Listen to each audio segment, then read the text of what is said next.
Richard Rogers' work is immediately recognizable. Most famous perhaps is his first major work, the Centre Pompidou in Paris, that he designed with the Italian architect Renzo Piano. Its radical design, with many of the building's functions set on the outside, was extremely controversial in the early 1970s. Now it is seen as a landmark that transformed a museum from an elite monument to a place of social and cultural exchange.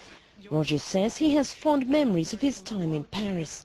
It was a very exciting period. It was a period of political upheaval, especially the 60s, and it was also a period where people were looking to how to repair the city and the society. Paris gave us an opportunity not only to do a building which was very much a public building, which again comes back to my principal interest, but also to help heal a small piece of city, which is a pretty unusual thing in your early 30s. Rogers says he did not receive any new commissions for 2 years after completing the Centre Pompidou and considered giving up on architecture. Since that time, though, he has established offices in Spain and Japan and received commissions from all over the world. Another major urban project that followed the Pompidou can be seen to continue some similar themes. The Lloyd's building in London, completed in 1986, is often cited as cementing Rogers' architectural reputation. The Pritzker jury considers an architect's entire body of work in awarding the prize and its $100,000 grant. Martha Thorne is executive director of the Pritzker Prize. Why Lord Rogers and not someone else? That's a decision that the jury makes, and while I can't reveal the discussions, I can indicate some of the things that did impress them.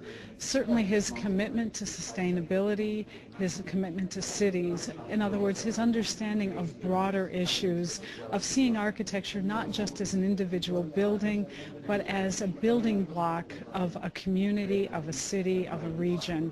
Rogers' Terminal 4 for Madrid's Barajas Airport also won the acclaimed Sterling Prize last year. The prize honors the building seen as most significant in the evolution of architecture.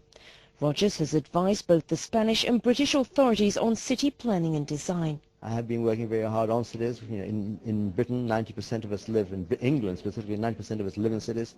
Cities have had a tremendously difficult time. People have been leaving cities. That's disaster for cities.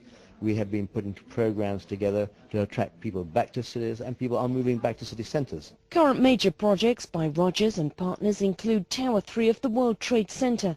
Rogers says it is designed to create the effect of reaching into the sky. Hattie Hartman is one of the editors of the publication, The Architect's Journal.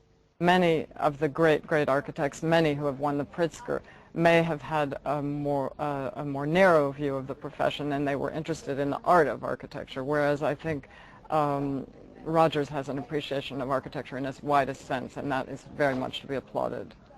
Later in the year, the Centre Pompidou in Paris will stage an exhibition of Rogers' work. Catherine Drew for VOA News, London.